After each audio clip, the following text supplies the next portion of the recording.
Praise the Lord. Greetings to you all in the mighty name of our Lord and Savior Jesus Christ. Welcome to showers of blessing. ఆశీర్వాదపు జల్లులకు మిమ్మల్ని మీ కుటుంబాలను ప్రేమపూర్వకంగా ఆహ్వానిస్తున్నాం. Immanuel church 21 days of ప్రేయర్స్లో ఈ దినము 11వ దినము దేవుడు మనకిచ్చిన వాక్య భాగము యెషయా గ్రంథము 54వ అధ్యాయం 14వ వచనము. Thou shalt be far from oppression, for thou shalt not be fear. May the Lord bless this word. నీవు భయపడనక్కర్లేదు, బాధించువారు నీకు దూరముగా ఉందరు. యెషయా 54వ అధ్యాయం 14వ వచనం. ఈ వాక్యం ద్వారా దేవుడు మనతో మాట్లాడుతున్నాడు. నీవు భయపడనక్కర్లేదు, బాధించువారు నీకు దూరముగా ఉందరు. అనేకమైనటువంటి సమస్యలతో మనం ఎప్పుడు ఏదో ఒక టెన్షన్స్ తీసుకుంటూ ఉంటాము. కాబట్టి ఈ 54వ అధ్యాయము 14వ వచనంలో యెషయా భక్తుడు రాస్తున్నాడు, నీవు నీతి గలదానవై స్థాపింపబడదువు, నీవు భయపడనక్కర్లేదు, బాధించువారు నీకు దూరముగా ఉండరు, భీతి నీకు దూరముగా ఉండను, అది నీ దగ్గరకు రానే రాదు. హల్లెలూయా. మరి దేవుడు కుటుంబంలో మాట్లాడుతున్నాడు. ప్రతి కుటుంబంతో ప్రతి ఒక్క వ్యక్తితో దేవుడు మాట్లాడుతున్నాడు. నిన్ను ఎవరో ఏదో అన్నారని నువ్వు బాధపడొద్దు, భయపడొద్దు. నువ్వు నీతి గలదానవై స్థాపించబడదువు, నీవు భయపడనక్కర్లేదు, బాధించేవారు నీకు దూరముగా ఉందరు.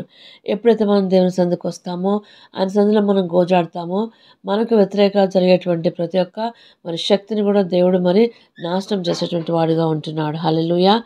అలాగే మనకు ఒక అభయం ఇస్తున్నాడు ఆయన. నీవు నీతి గలదానవై స్థాపించబడదు, నువ్వు భయపడనక్కర్లేదు.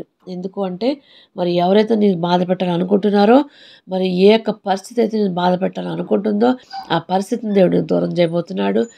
అలాగే మరి ఎవరైతే మేము బాధపడాలనుకుంటున్నారో ఆ బాధ పెట్టేటువంటి వారి యొక్క మనసులను దేవుడు మార్చబోతున్నాడు. హల్లెలూయా. అలాగే ఇంకా మనకున్నటువంటి పరిస్థితుల్లో అది ఆర్థికమైన సమస్యలే కానీ, లేకపోతే మరి ఇంట్లో ఉన్నటువంటి సమస్యలే కానీ, భార్యాభర్తల మధ్య సమస్యలే కానీ, అలాగే మరి ఎడ్యుకేషన్ విషయంలో కానీ, లేకపోతే దేవుడిచ్చినటువంటి మరి ఒక ఉద్యోగం విషయంలో కానీ, అన్నింటిలో కూడా ఏదో ఒక సమస్య మనకు వస్తుందని మనం భయపడుతూ ఉంటాము. కానీ ఈ ఉదయకాల సమయంలో దేవుడు మనందరూ కూడా ఒక అభయం ఇస్తున్నాడు. ఏంటంటే నీవు నీతిగా దానమే స్థాపించబడదువు, నీవు భయపడనక్కర్లేదు, బాధించువారు నీకు దూరముగా ఉందరు, భీతి నీకు దూరముగా ఉండను, అది నీ దగ్గరకు రానే రాదు. దేవుడు ఈ వాక్యం దీవించుగాక.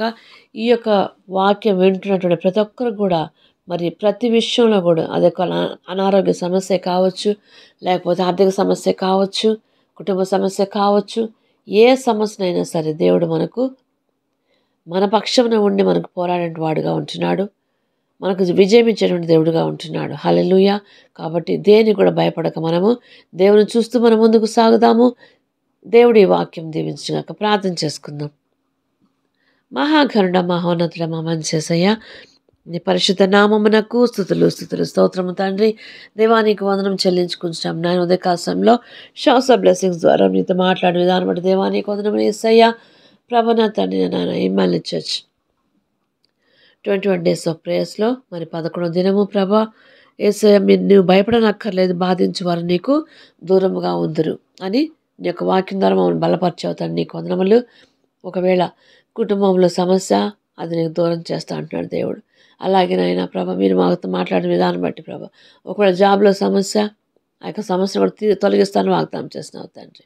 అవును, అనారోగ్య సమస్య, నేను స్వస్థపరిచేవాడిని నేను వాగ్దానం చేస్తున్నావు తండ్రి. అవును యేసయ్య, అన్ని విధాలుగా కూడా మీరు మాకు తోడుగా ఉండి నడిపించేటువంటి దేవుడు అయినా నీకే స్తుతులు స్తోత్రం తండ్రి. నీకు మనం చెల్లించుకొంచు యేసు అతి పరిశుద్ధ నామములో ప్రార్థించి వేడుకొంచున్నాం తండ్రి.